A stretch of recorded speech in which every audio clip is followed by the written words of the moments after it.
And while I'm procrastinating going in because it's 50 some degrees and I'm kind of enjoying being out in the fresh air, even if the sun is going down, I thought I'd come and see what my garden is doing here. I got some cleanup to do, of course, but like all good butterfly gardeners, I know better than to disturb anything before the spring thaw, the true spring thaw happens. This is our wildflower area. So there's partridge pea, there was a spiderwort or two. I just planted last fall. There's some through there's going to be some blazing star, hopefully. And through here is whorls like your thumb, milkweed.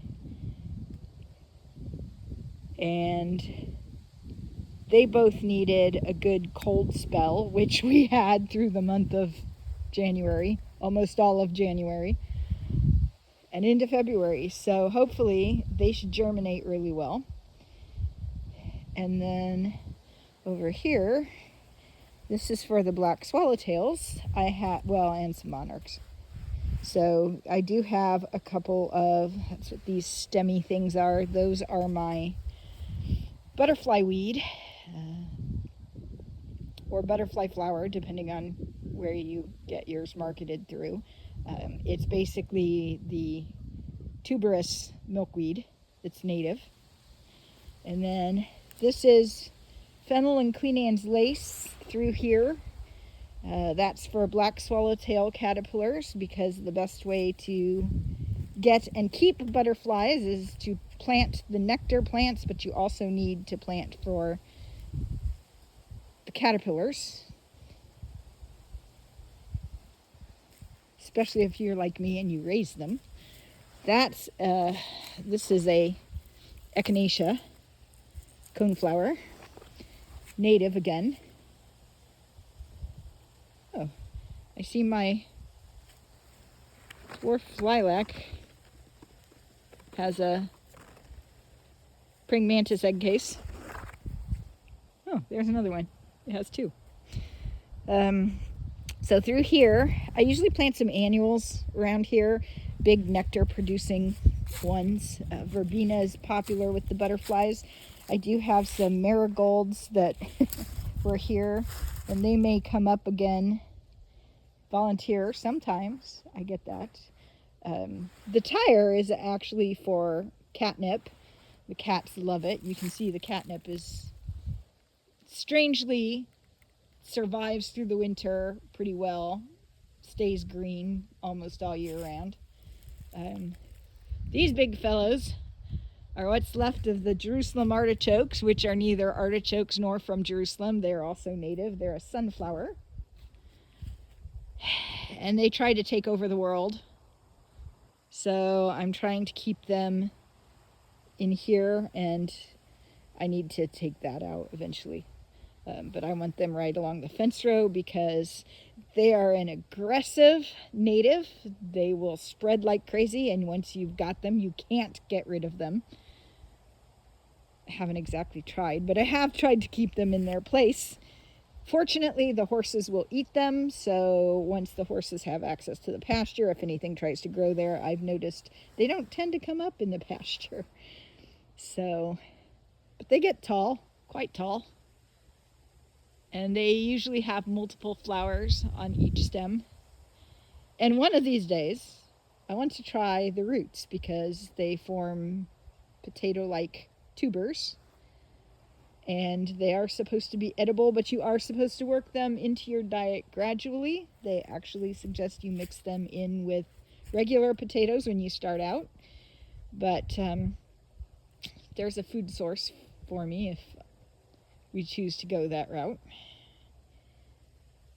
And then there's an aster right there. I've cut it back for the season. It's just a regular New England aster.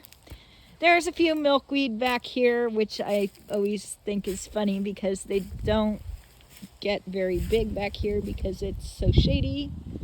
I have a plum tree that I have a love-hate relationship with, and a pine tree that I also have a love-hate relationship with. And then this here is a Shorts aster, I believe. I have some, they aren't up yet, but there's some lead plants which are also native, as is the aster. There's another one of the asters. There should be some golden Alexander somewhere through here.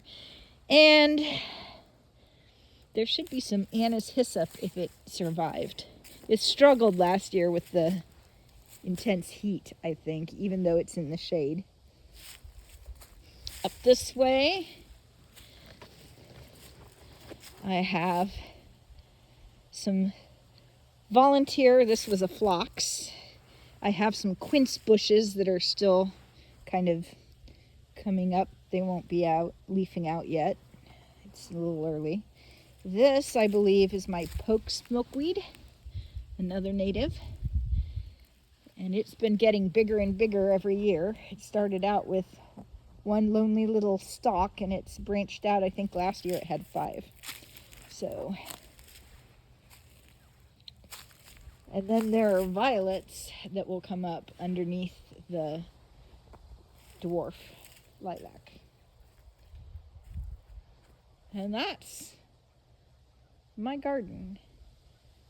We're going to clean out the grass and make this a proper wildflower bed, and hopefully we won't have as much grass as we will have wildflowers.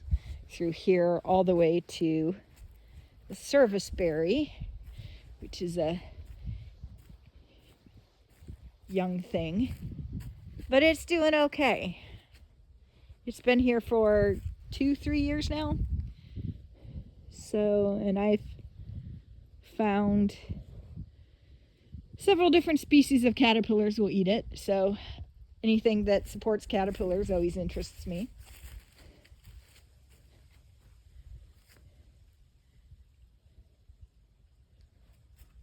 So yeah, that's the garden I've been working on. The path goes between the peony bed and the wildflowers. Sunflowers, there's sunflowers that were in here too.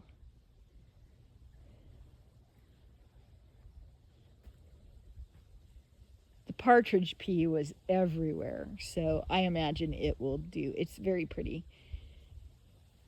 And 2 years ago, we had volunteer safflower coming up. And we were very puzzled by it because we're like, that looks like a thistle. And we're like, well, it is a wildflower mix. But upon closer inspection, the flowers, which looked thistly, were orange. Kind of a yellow-orange. So I had to look that one up, and I'm like, oh, well, that makes sense because we fed the birds here at one point. You can still see where the old pole was. A raccoon brought it down and snapped the pole. So we need to scavenge the baffle, because the baffle's still good, and throw away the pole. Clean this out, but the safflowers were coming up. Just volunteer.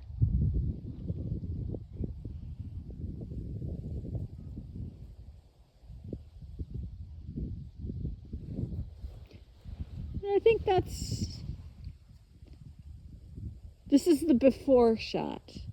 I'll share the after shots and the works in progress shots a little later. There will come a point where I will confess I no longer take the heat and humidity so well, so I start working. Actually, if I hadn't had such a late start due to other unforeseen, well, they were foreseen circumstances. We knew that we had to do this, but we had another unpleasant chore to do.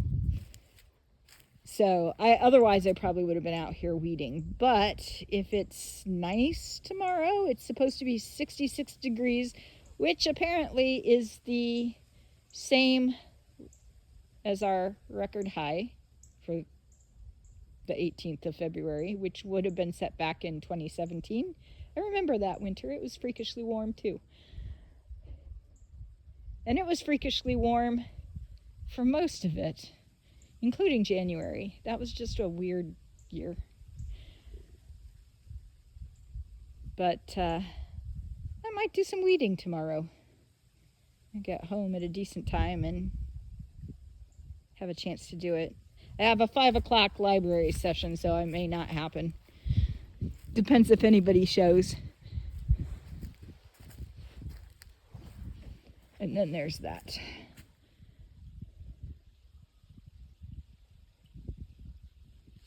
There's the pond.